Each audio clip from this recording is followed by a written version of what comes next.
Good morning and good afternoon. Welcome to another episode of Before Coffee.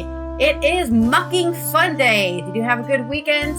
Did you have a nice chill one or an exciting partying one, or did you just sleep all day? Let us know in the comments below. This is Before Coffee, the comprehensive news of Planet Earth podcast, where me and my dad look up the stories 10 to 15 minutes before we've started, and we haven't had any caffeine. You can still get a cup though, so let's go ahead and read out our headlines for today's show. Today on Before Coffee, many more self-employed people quit in the run-up to enforcement of the law in the Netherlands, and tens of thousands protest in Romania's capital against an annulled presidential race. This is Roger in the United States. Yankees fans who interfered with Mookie Betts during the World Series are banned from all Major League Baseball games, and lead and cadmium are found in muscle-building protein powders. Finally, UK's first safer drug consumption room is opening in Glasgow. After more than a year following it, it's finally opened its doors. Also on Mucking Fun Day, China's exports in December up 10.7%, beating estimates as higher U.S. tariffs loom. In culture news, get ready to party. Maha Kumbh Mela, the world's largest religious gathering, begins in India today. And it's National Rubber Ducky Day. That's right. Get your rubber duckies out there and give them a squeak. It's January 13th, 2025 on Before Coffee.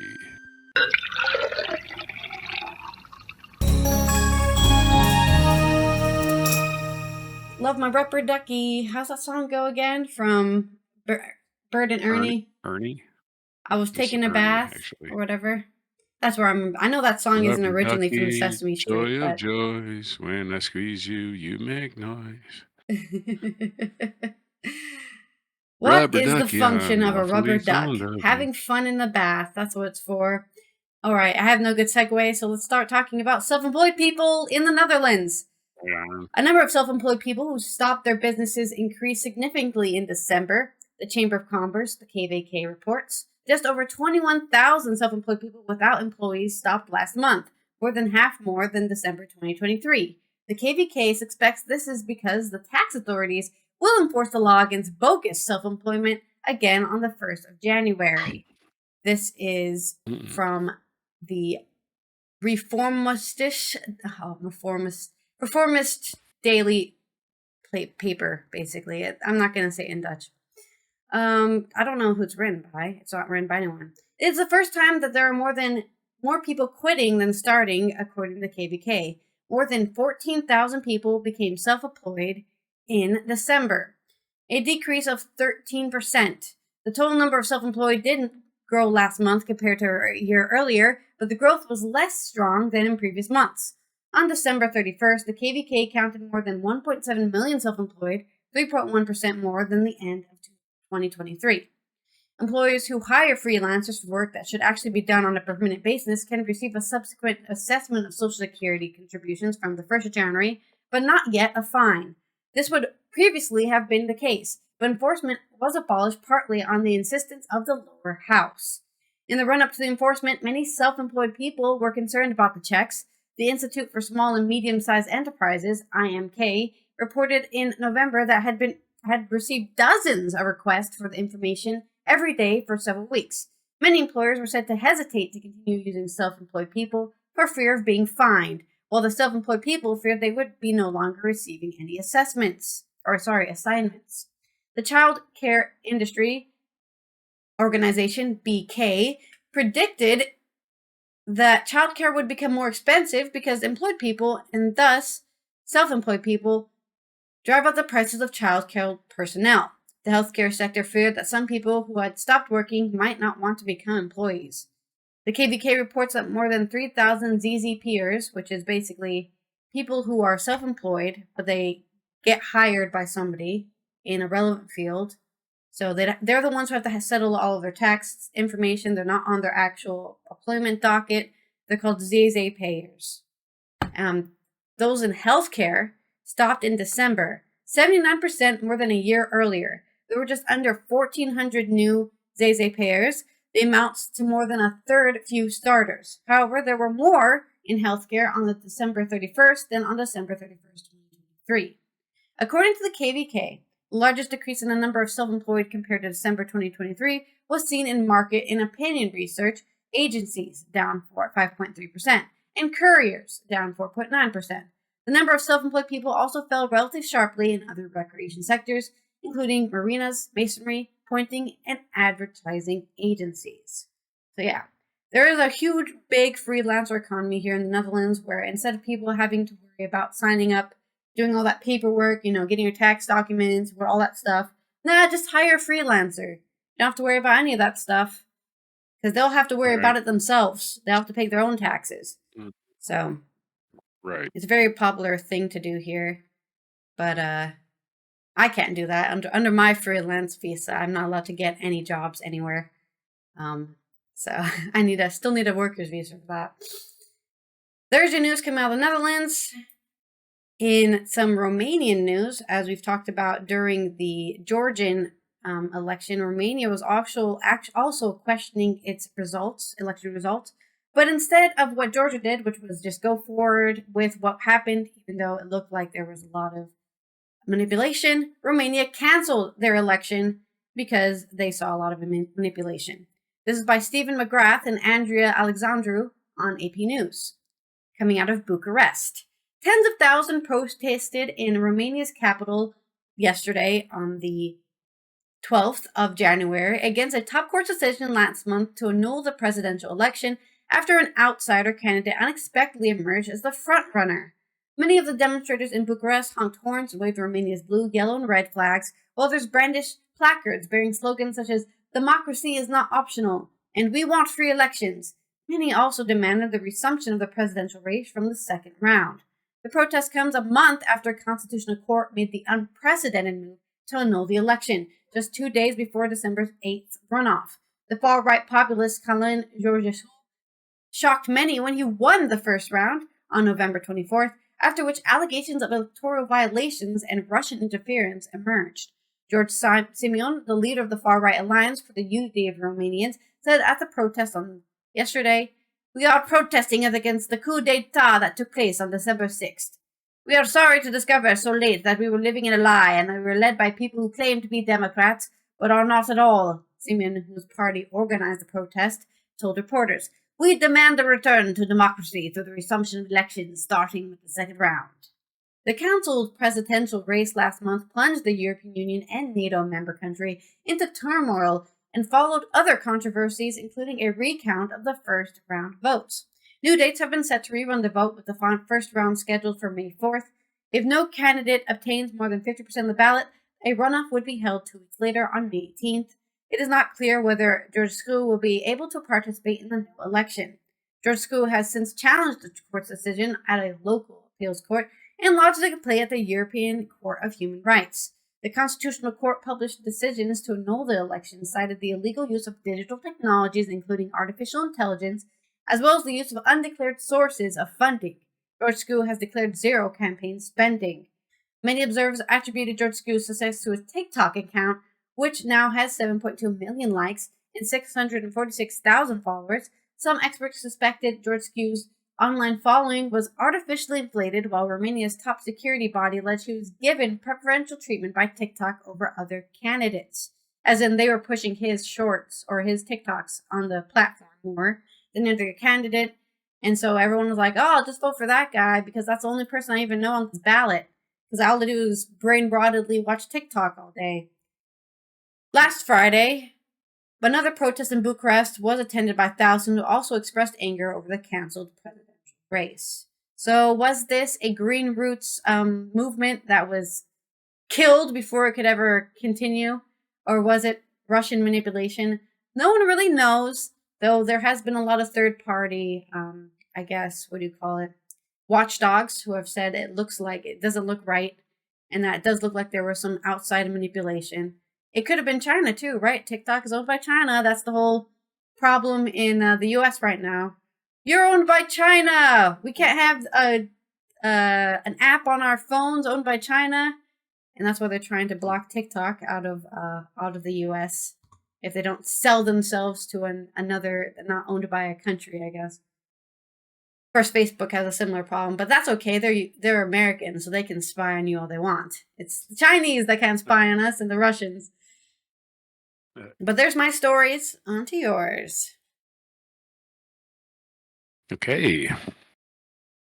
From political intrigue to sports fan stupidity. Yes. This is from, this is from apnews.com. Short story. Major League Baseball has banned 2 fans who interfered with the Los Angeles Dodgers outfielder Mookie Betts during a World Series game at Yankee Stadium from attending any games at big league ballparks. MLB sent a letter to Austin Capobianco and John P. Hansen this week, informing them of the decision. On October 29th, 2024, during Game 4 of the World Series at Yankee Stadium, you interfered with the play by intentionally and forcefully grabbing a player. Your conduct posed a serious risk to the health and safety of the player and went far over the line of acceptable fan behavior, said the letter, the contents of which were first reported by the New York Post and later obtained by the Associated Press.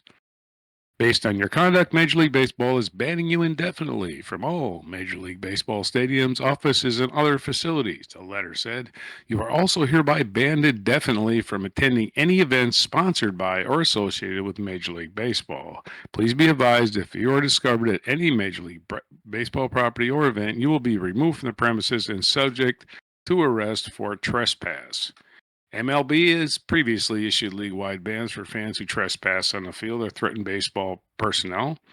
A fan who approached Atlanta Braves star Ronald Acuna Jr. at Colorado Coors Field in 2023 received a similar ban. Capobianco and Hansen were ejected from the game on October 29th and banned from Game 5 the following night. Betts leaped into the retaining wall in foul territory and caught a Gleyber Torres pop fly in the first inning, but a fan in the first row with gray Yankees road jersey grabbed Betts' glove with both hands and pulled the ball out. Another fan grabbed Betts' bare hand. The Yankees called the behavior egregious and unacceptable, the team said Friday. The two fans MLB banned were not season ticket holders. In other news involving people who want to be active in sports but want to take shortcuts, we're going to talk about protein powder. Yes, the thing that bodybuilders throw in their bodies without regard to think, oh, this is obviously healthy for me because it's protein powder. Well, not so fast. We have a story from WQOW.com. Sandy Lemolette of CNN, actually, is the reporter. Over-the-counter protein powders may contain disturbing levels of lead and cadmium, with the highest amounts found in plant-based, organic, and chocolate-flavored products, according to a new investigation. There is no level of lead that is safe for humans, according to the U.S. Environmental Protection Agency. Cadmium is a carcinogen, which is also toxic to the body's heart, kidney, gut, brain, respiratory, and reproductive systems, according to the U.S. Department of Labor's Occupational Safety and Health Organization, or OSHA. On average, organic protein powders had 3 times more lead and twice the amount of cadmium compared to non-organic products, said Jacqueline Bowen, Executive Director of Clean Label Project, a nonprofit dedicated to transparent food labeling that released the new report Thursday. Plant-based powders, such as those made from soy, rice, peas, and other plants, contain 3 times more lead than whey-based products, according to the report. Whey is the liquid byproduct in cheese making. Plants naturally absorb heavy metals from the plant's crust, but can contain elevated levels if grown in soil that has been further contaminated by mining, industrial waste, and some pesticides and fertilizers. Another key source of contamination in protein powders was chocolate flavoring, according to the report. Did you know, this is an interesting fact, chocolate-flavored protein powders contain 4 times more lead and up to 110 times more cadmium than vanilla-flavored powders. Wow! Stay away from the chocolate. Despite being rich in flavonoids, antioxidants, and other beneficial minerals, dark chocolate or cacao has been found to contain high levels of heavy metals. And a July 2024 study found 43% of 6 dozen dark chocolate products exceeded California's Proposition 65's maximum allowable dose level for lead of 0.5 parts per million. Heavy metal contamination is a global food safety problem, Bowen said. These contaminants are basically everywhere, including the things that are being represented as health foods. The Council of Responsible Nutrition, an industry association that represents supplement manufacturers, told CNN via email that the new report did not provide sufficient transparency about the criteria used for contamination thresholds and how products were selected. Without such clarities, consumers and industrial stakeholders cannot fully evaluate the validity of these claims, said Andrea Long, CRN's Senior Vice President of Scientific and Regulatory Affairs. Modern analytical techniques can detect even trace levels of naturally occurring elements, such as heavy metals, which are present in soil, air, and water, Wong said. These trace levels are often well below established safety thresholds set by federal agencies like the Food and Drug Administration and the Environmental Protection Agency. And good news on BPA, says the headline on this section. For the new investigation, the Clean Label Project purchased 160 products from 70 of the best-selling brands of high protein powders. The brands were not disclosed in the report, however. We do not disclose the names of the companies we test in order to maintain fairness and consistency and to avoid potential conflicts of interest. Protein powder samples were then sent to an independent certified laboratory, which ran nearly 36,000 individual tests on 200 individual tests, on 258 different contaminants, including heavy metals, biphenyls, phthalates, and another word I can't pronounce, perfluoroglycol and polyfluoroalkyl substances, or PFAS, PFAS. However, only levels of lead, cadmium, bisphenol A, and its cousin bisphenol S, more commonly known as BPA and BPS, were included in the 2024 report. Data on other contaminants will be released in a later update, Bowen said. Biphenyls are hormone disruptors that studies have linked to fetal abnormalities, low birth weight, and brain behavior disorders in infants and children.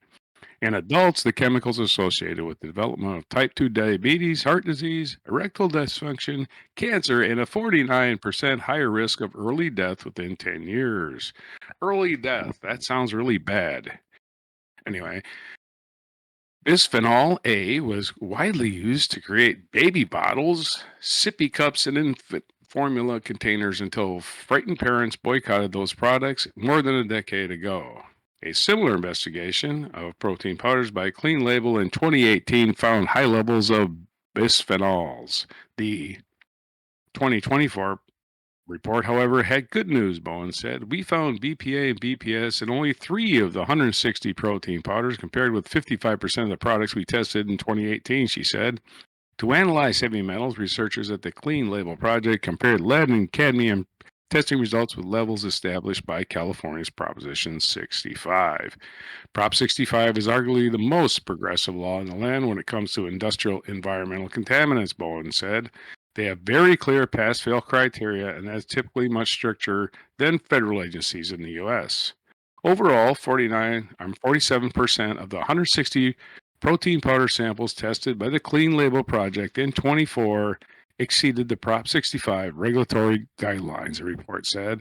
About 21% of the powders contain levels twice as high as the Prop 65 limit, Bowen said. Nearly 80% of the plant-based and organic protein powders tested were over the Prop 65 limit for lead. However, only 26% of the collagen-based protein products and 28% of the whey-based products exceeded the California lead limit. What consumers can do?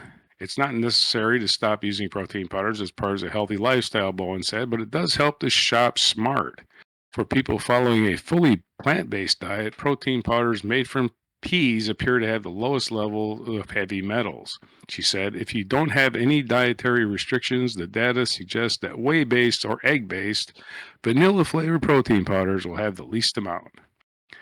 Reaching out to favorite brands to inquire about contaminant levels is another smart action by consumers, Bowen said. Ask questions, demand answers. The topic of heavy metals isn't going away. So there's the news on protein powders and the dangerous levels of lead and cadmium. I love the You idea could that what make do they yourself say? There's no good level of lead that you can have in your food, but they still have a limit, right? Like they still right. like Well, you can have 0.05% of lead, but you should have zero. That's the idea. yeah, there shouldn't be any lead in your food, but Yeah. there it is. It's in Yeah, your food. yet somehow we got there. Well, that's terrible news for me because I did actually have not. This is like 3 years ago now, but 3 years ago I was taking protein powder and I did use chocolate protein powder. So I guess I have lead in my body, not from all the other things that Well, probably I put don't lead in know. my I don't body. know. Where was it made? I have no These are idea. U.S. companies. Yeah. Yeah, I think it was a U.S. company. They just shipped it here. Probably. But Well, good to yeah, know. Good not to to mention all the know. other Watch harmful your chemicals you're ingesting. watch what you consume. That's for sure. Yeah, just have to ask. Hey, did you put Mhm. lead in this? Is there Please lead don't in put lead in my this? food. No, probably Okay. not. Well, from doing drugs to from getting drugs to doing drugs, in a way, getting lead put in your food. Let's talk about Glasgow's first drug consumption room finally opening after I think I've been following the story for like 2 years now since like we were in Europe traveling on trains is when the first news came out that they were planning on opening this room and now they've actually done it. This is by Paul Cargill on the Scotland Herald. The Thistle Center will provide a space where drug users can take illegal substances such as heroin and cocaine under medical supervision in a clean and hygienic environment. The Scottish Government hopes those who attend the pilot facility can be encouraged to seek support to overcome their addiction. Staff will also be able to assist anyone who suffers an overdose. Scotland continues to have the worst rate of drug deaths in Europe, with the latest figures showing 1,172 people died from drug misuse in 2023, a rise of just 12% on the previous year. With Glasgow one of the worst affected areas, groups in the city have campaigned for years for a safe consumption facility to be established. The centre was finally established after Scotland's top prosecutor, Lord Advocate Dorothy Bain KC, made clear prosecuting users of such a facility for possession of drugs would not be in public interest. From Monday, from today, the 13th of January, the centre in Hunter Street on the East End will be open to users from 9 a.m. to 9 p.m., 365 days a year. The centre will be supported with £2 million of Scottish Government cash each year. Speaking during a tour of the facility last week, First Minister John Sweeney said, "I hope it will help us to reduce drugs deaths in Scotland and to help people find a different route in their lives. We will evaluate the effectiveness of particular intervention to determine what progress is to achieved as a consequence of it, what impacts it has had, and to learn lessons from it." Health Secretary Neil Gray said, "I hope that this will be another tool in our box in reducing the harm and reducing the level of drug-related deaths that we see in Scotland, and the pilot will be successful. Critically, I want this to be a facility that is well used. I want there to be confidence in the community about coming here." Organizers supporting drug users have welcomed the facility. Ronnie Hart from Paisley used substances for more than 30 years before going into residential rehabilitation. He is now a recovery worker with drug and alcohol charity With You. He said, "I was able to visit the Thistle last week, and I was very impressed by the work that has gone into creating a warm and welcoming environment. It is really nice service that will draw people who would otherwise be using in lanes and car parks, giving them access to medical interventions and showing them that they have a valued member of society. People who use drugs in a harmful way often have very chaotic lives, and if they want to make a change, they do not know where to start. The Thistle will be a very important tool for reaching people in Glasgow who really do need support, sharing advice on how to be safe and healthy as possible. For me, that's a no-brainer." Graham Callender, policy lead at With You, added, "Often a person will attend a With You service because, for example, they want to collect a fresh injecting equipment. They will be absolutely resolute that they don't want any help, but over time, relationships begin to form with our support workers. Soon that person might ask about other treatment options or recovery groups. The Safer Consumption faculty can work in the same way, as well as enabling people to use drugs to do so under the supervision of trained medical staff. It It will provide a unique and vitally important opportunity for specialists to build relationships with people who can really benefit from support. That engagement will be pivotal to the overall impact of the thistle. Because that's right, guys. Anyone out there who doesn't know anyone who's addicted or an addict or an ex-addict or a current addict, the reason you become addicted to a drug is it's a coping mechanism for anything. It could be mental, it could be physical, it could be situational. You know, I was in a bad place. I took heroin once and now I'm addicted to it. And it's not going to stop just because people tell me it's illegal. Heroin addiction, of course, is famously very hard to break. So you can't just go cold turkey. Yeah, okay, let me just go die, because that's what it feels like if you try to get rid of a heroin addiction. It genuinely feels like your body's dying. Like you forgot to, a very important thing in your life that makes your body run. They suffer from the same thing that diabetics suffer from. Exactly. A lack of chemical being produced that's normally produced by your brain that stops being produced. Mm-hmm. So it's really nice to have these centers open so that people can not only safely, they don't get infections from needles and all of that, but they can also, like they said, meet people who will say, hey, you're not alone. You're not in an island by yourself. There's people out there who want you to get better, who care about you, and maybe they can even help you find those people. My family cut me off because I was addicted to heroin. I think I even saw a short about this, right? There was there's a famous TikToker who is ex drug addict, like heroin specifically, I think. And she made a short where she was like, the best thing my dad ever did for me is cut me off for 5 years because I was addicted to heroin. And she tried to cure herself just to get that relationship back, right? So sometimes you have to be tough, but sometimes people need that guiding hand first before you, give them the tough stuff. Everybody's different. In the comments here, actually, we've got Anne Darrenbull saying, at last, this has been a long time coming. Well done, Glasgow, and to the campaigners who worked hard for this. No doubt it'll be a success and hope more centres will be created around the country. Ronnie Mack replied to Anne saying, who outside the arresting dealers giving addicts must bring their own selections. That's correct. They're supporting organized crime. The centre's very nature will have no impact on drug sales. Policies challenging drug trafficking are ultimately the responsibility of the UK government. In any case, this is not the point of the facility. It is not intended to make an impact on drug sales, and since all those using the facility are already users and would already be buying and shooting up elsewhere, the issue is not relevant here. Yeah, they're trying to get rid of people dying from drugs, not the people dealing with drug use, drug sellers. That's a different thing. If you get all the people not addicted to the drug anymore, that also ruins their business model. If there's nobody to sell drugs to, they can't really make money from selling drugs, can they? So, I think it's great. This, like I said, I think this is great. This is caring about the people living in your country. That's what government should do. Care about the people living in your country. We have a problem with drug consumption. How can we solve this so that the people who are being consumed by drugs can get some help? That's my story. On to yours. In the U.S., we have a thing called kratom, which is supposedly it's supposed to alleviate the cravings for heroin. Yeah. And it's legal in most states, kratom. So you can buy it at your local, I think you can buy it at your weed distributor.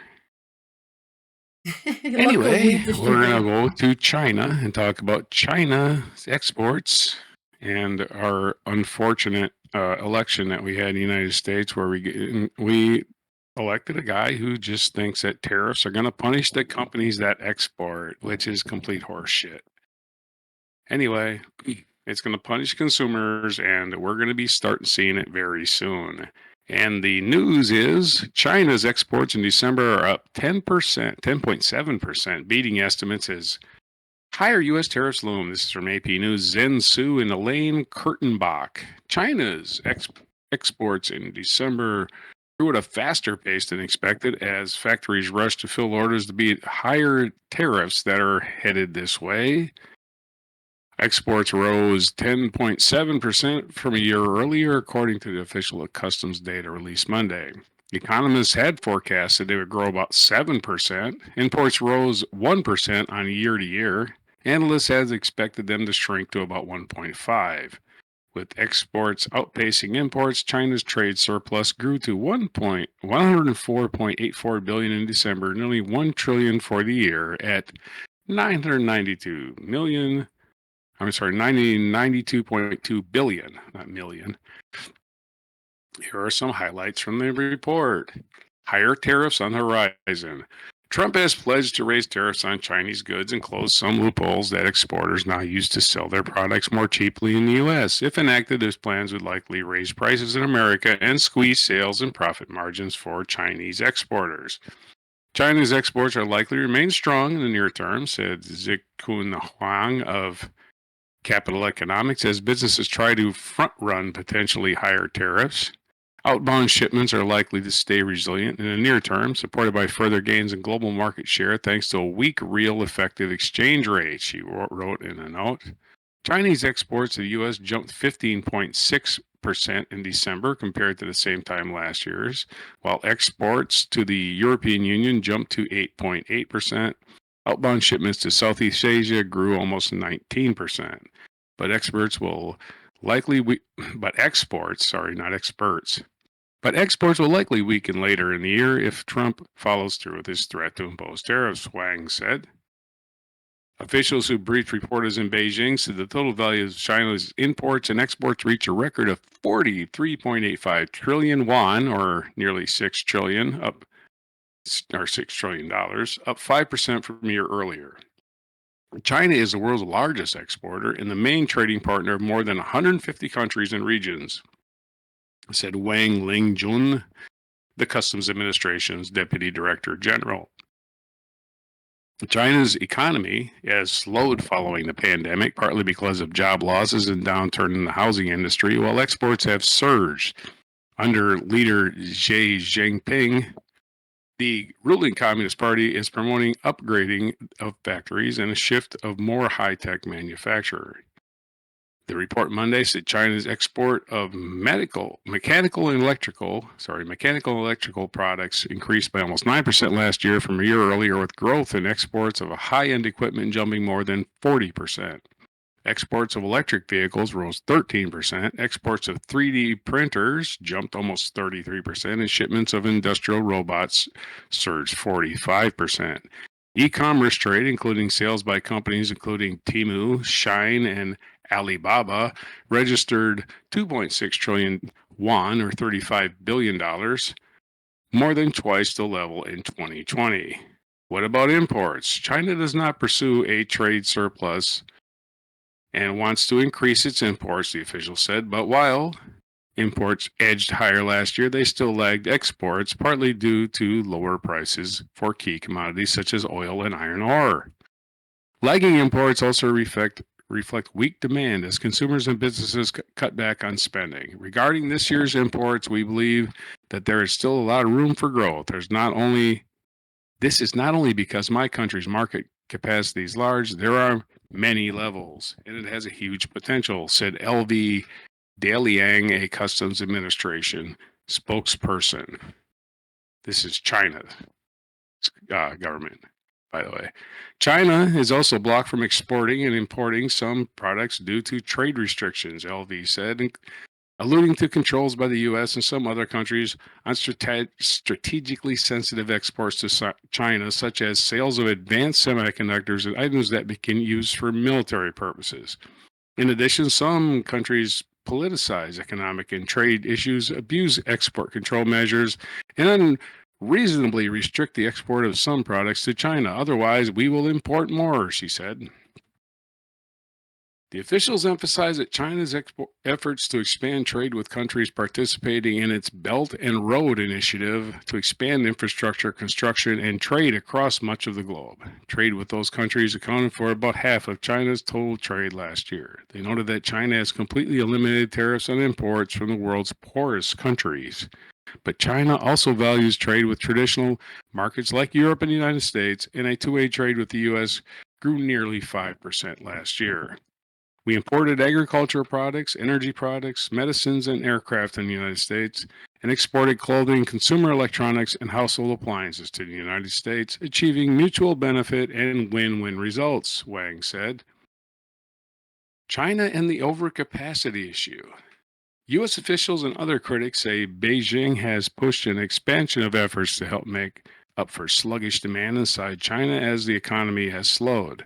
With factories in some industries operating well below capacity, they contend that the country has overcapacity problem, while Chinese officials reject that contention. Whether from perspective of comparative advantage or global market demand, there is no so-called China overcapacity problem. The problem is a pure false proposition, Wang said when asked about the issue.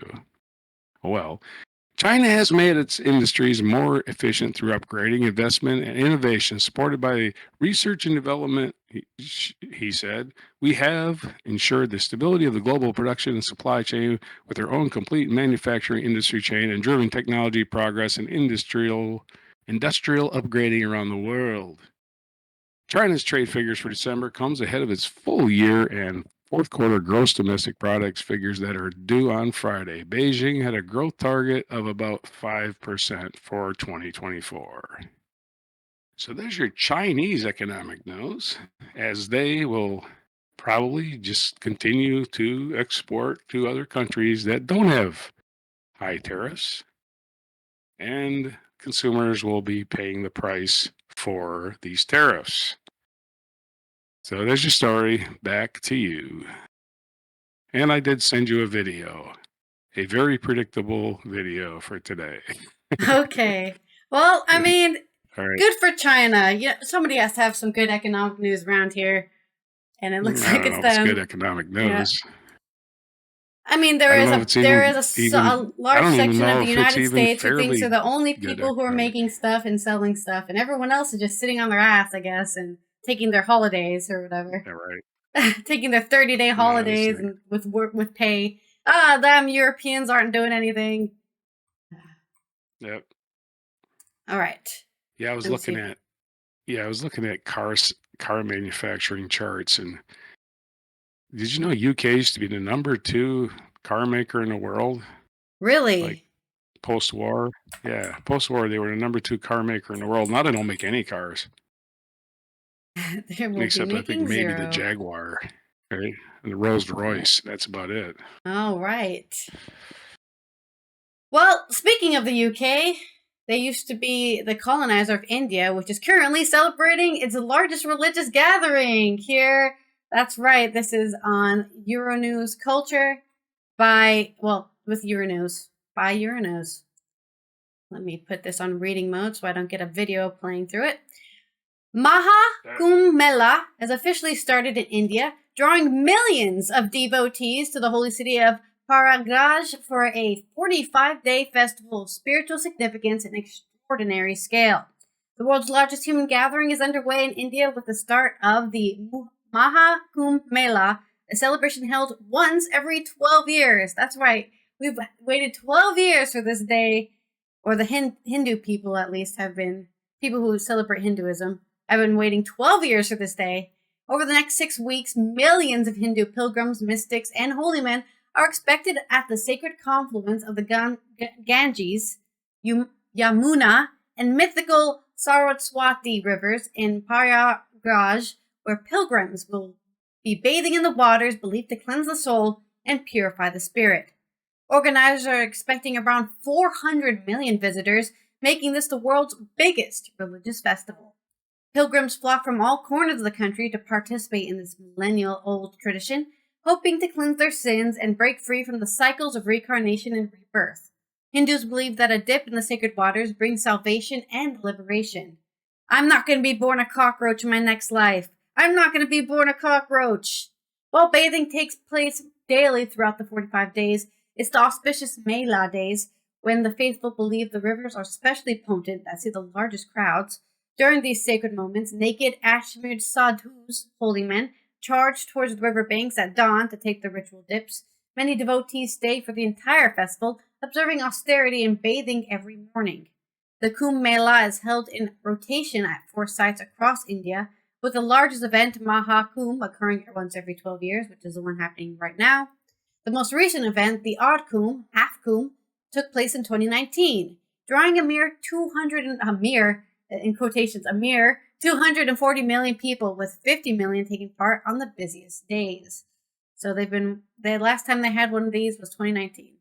This year, authorities and we're in a different world now too. Imagine that. Last time you had your religious celebration, COVID wasn't, killing people all over the world.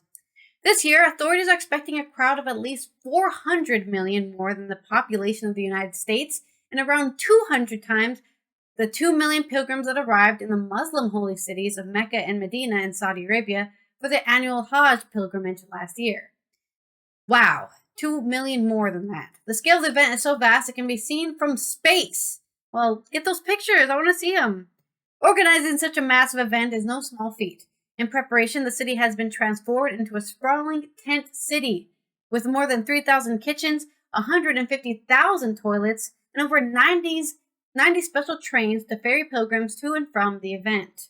The festival grounds cover 40 square kilometers and include housing, roads, electricity, water, and communication towers. There are 11 hospitals on site to provide medical care for the tens of millions attending. Security is also a pressing issue, with around 50,000 security personnel deployed to ensure crowd control and safety. The authorities are using more than 2,500 surveillance cameras, including AI-powered ones, to monitor the crowds and avoid potential stampedes. We feel peaceful right here, and attaining salvation from the cycles of life and death. Bhagwat Prasad Tirwawi, a pilgrim who has made the sacred journey to Prayagraj, told the Associated Press. The Kumbh Mela has its origins in Hindu mythology, where the god Vishnu is said to have wrestled a golden pitcher containing the nectar of immortality from demons. According to Hindu belief, a few drops of this nectar fell into 4 cities: Prayagraj, Nasik, Ujjain, and Haridwar, which have since become traditional sites of the festival. Today, the first day of Mela, a staggering 10 million people have already taken part in the sacred bath by noon. By Tuesday, officials expect that number to exceed 20 million people, all going to the same river, and I can't imagine that many people. I can't imagine 1 million people. Setting the stage for a festival unlike any other. The festival is also of political significance as well as spiritual. India's past leaders have long used the Kumbh Mela to build stronger ties with the country's Hindu majority, which makes up nearly 80% of India's 1.4 billion people. But under Prime Minister Narendra Modi, the festival has taken an even more significant role, becoming a key part of his government promotion of Hindu nationalism. So it's not all positive, some of it is negative. I don't think nationalism is a good thing, just want to clarify that as my personal standing. I don't like nationalism in any form. For Modi and his party, the idea that Indian civilization is deeply intertwined with Hinduism is essential to their vision. Well, that's how you build nationalism. You tie everyone together through religion. However, critics argue that this philosophy has more to do with promoting Hindu supremacy than celebrating the religious unity. Yep, that's been a problem in India for a long time. The Muslims versus the Hindus, and sometimes draws blood even. But hopefully none of that happens during the celebration, which should just be a celebration of rebirth and life, and the cycles of life and death, I should say. And happy Mela! On to this day in history. Happy Mela. Which I'm sure will be on your, hopefully this day in history, maybe not. Probably not. Yeah. I wouldn't think so, unless it's a serial killer's birthday. Yeah, right. That's what they like to celebrate on the 10th. In the non-serial killer category, this day in history, 1808, Salmon P. Chase, Secretary of the Treasury, was born. He was Secretary of Treasury in Abraham Lincoln's wartime cabinet and 6th Chief Justice of the United States Supreme Court. Also, here's some trivia for you. Salmon P. Chase is the person on the $10,000 bill, which is no longer issued.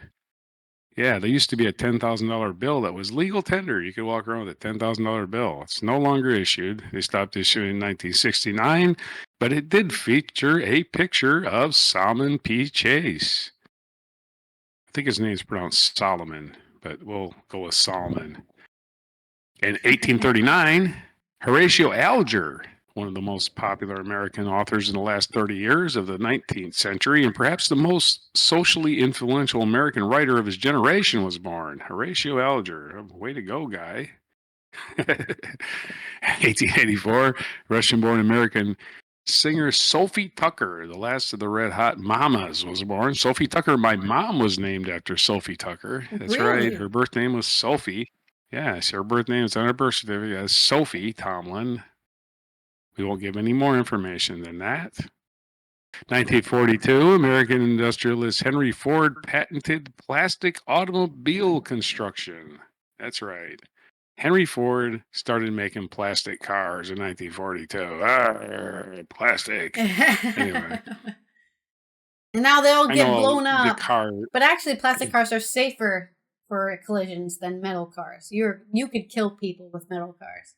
Well, it depends on if you're in the receiving end of the crash or the giving end of the crash. If you're in a metal car, you're much safer. Yeah, that's true. When you hit a plastic car. In 1968, Johnny Cash, American singer and songwriter, recorded the album Johnny Cash at Folsom Prison in front of an audience of some 2,000 inmates at California's Folsom Prison. One of your all-time classic albums. Johnny Cash playing for people in prison, something most people never think of. In 1997, President Abdallah Bucaram Ortiz of Ecuador visited President Alberto Fujimori of Peru, marking the first official visit to Peru by Ecuadorian president in 150 years, in case you were keeping track. In 2012, I wonder what it became of this ship. Remember the Costa Concordia? Yes. Do you remember that? Is this It's the that ship that was on its side. Yeah. Torpedo? No. This was during World War II, and they're like, yeah, that's torpedo water. So No, everyone on the ship. 2012. This is a different thing. Okay, I was thinking of a different Concordia. World War II. Yeah. It's about that ship that was laying on its side for years and years and years. And I'm not sure if it's still there. It might still be there. The Costa Concordia, a cruise ship carrying some 4,200 people, ran aground and capsized off Gigilo Island, Italy. 32 passengers were killed. Terrible. And what happened there? Let's see. Why did they run aground? They laid on its side. Access to their yaw? Uh-huh. The initial assessment by the salvage company estimated that the removal and 2,300 tons could take up to 10 months. It was completed in March 2012. Well, I guess it was removed. It wasn't there for a long time. Yeah. Anyway, on this day, it capsized and went on its side and just laid there helpless for a while. In 2021, Donald Trump was impeached for the second time on this day. You know how you're a bad president? When you get impeached twice. And this also our featured event in 1898.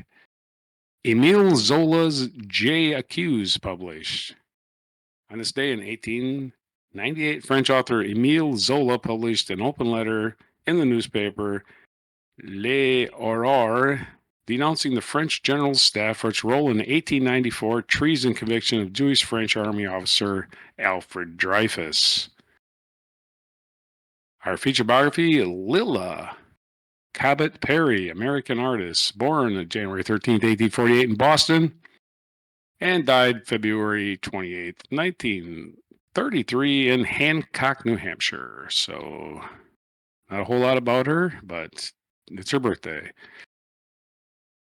Other birthdays today: Horatio Alger we mentioned, Sophie Tucker we mentioned, Georgy Maximilianovich Malenkov. Anyway, former prime minister of the Soviet Union with a super long, hard to pronounce name. In 1949, Rakesh Sharma was born, an Indian military pilot and cosmonaut. And in 1969 is the birthday of Scottish snooker player Stephen Hendry. See, we're up in the Scottish snooker birthdays. What day is it today? Today is besides National Rubber Ducky Day, squeak squeak, it is National Peach Melba Day. Peach Melba, it looks delicious. It looks like it has ice cream and strawberries on top of it. Is it a cherry or a strawberry? I can't tell. It's also Stephen Foster Memorial Day, one of the biggest songwriters of the 19th century, Stephen Foster. He wrote, My Old Kentucky Home and a bunch of things like that. Yeah. Kentucky, and it's also Korean American Day. Hey. Yeah, Korean American Day. Happy celebrate your heritage. And it's National Sticker Day. National Sticker Day. If you want to put a sticker on something, get your binder out, your folders, and start sticking those stickers. Your days, your birthdays, and your news for January 13th, 2025 on Before Peach Melba. All right, I looked up what happened at Concordia disaster. So what happened is they were doing like a sail by to the island, just sail by an island and say like, "Hey, look, we're really close to the island." And the captain had done it many times before, but unfortunately this time they hit a unregistered rock. And that rock basically damaged the ship, and then they went into drift, and then they went aground. So, and the captain was, unfortunately, I guess, imprisoned for 16 years for manslaughter. Oh, wow. But he did say that this was asked by him. He didn't do it randomly, right? The company he works for said, go do a sail by the island during your trip, or your leg of the journey. So he was told to do it, but the company that owned the ship.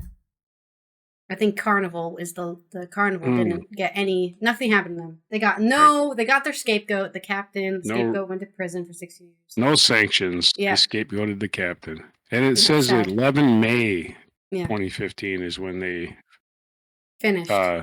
Finally towed it away. July. Sorry, July. Yeah. Right, July. 2015. It was so in July 2012, of 2017. It was completely scrapped. It's gone. There was no proof that it was there. Yeah. Well, anyways, this has been Allison here from the Netherlands. And Roger from the West Coast of the U.S. as we have finished another Monday in the bag. I hope you guys are having a good one, and if not, don't worry, you've got Tuesday, and Tuesday will be better. Actually, realized I didn't download this video because I was too busy reading up on this ship, the ship video. So I was just like reading what happened because I was like, I did not hear about this, even though I was alive. It was in 2012. I guess it was more Italian news than it was anything else I was paying attention to. It was big news. Big news 13 years ago. Yeah. I mean, I was graduating high school. I think I had other things going on at the time, I think, in my self-invested head. Does. Yeah. Right. Anywho. 20-year-olds always thinking about themselves. I'm waiting for this video to download so I can put it in. Okay. There we go. Well, that's no fun waiting for stuff. Let's. I have to do it every time. I have no words to say as we're doing that. Move the video. No cover for this. I have no songs to sing. Nothing. I just sit here with a stupid look on my face. Nobody can see you, so you can look however you want.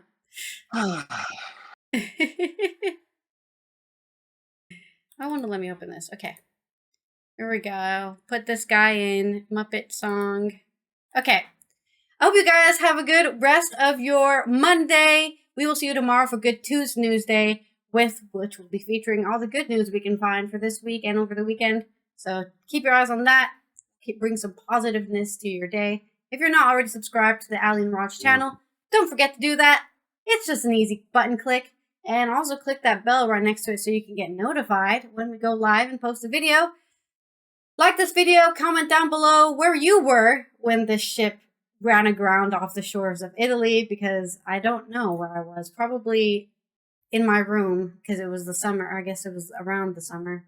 And we see you tomorrow. Here is our mic drop moment. Well, here I am in my tubby again. Get your rubber ducky. All filled with water and nice fluffy suds. And I've got my soap and washcloth to wash myself. And I've got my nifty scrub brush to help me scrub my back. And I've got a big fluffy towel to dry myself when I'm done. But there's one other thing that makes tubby time the very best time of the whole day.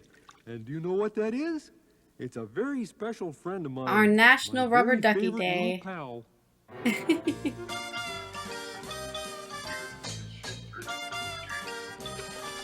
Oh, Rubber Ducky, you're the one. You make bath time lots of fun. Rubber Ducky, I'm awfully fond of you.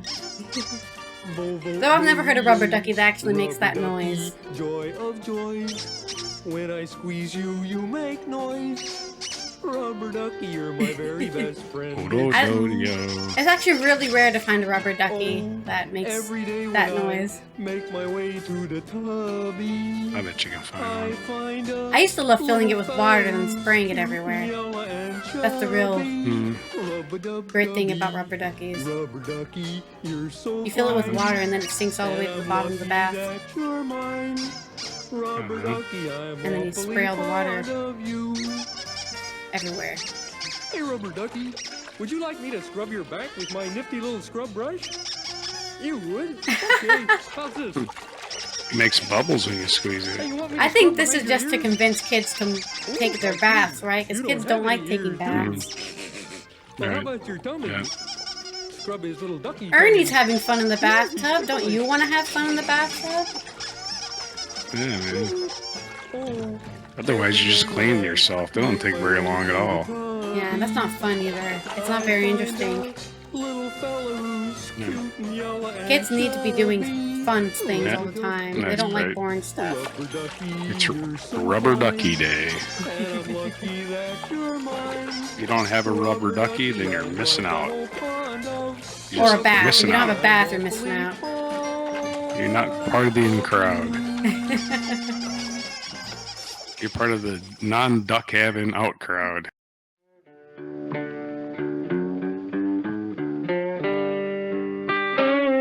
Be sure to hit the like, subscribe, and notify buttons, and follow our other channels, Toxic Alley, History of Gravy, and Scratchy Old Records.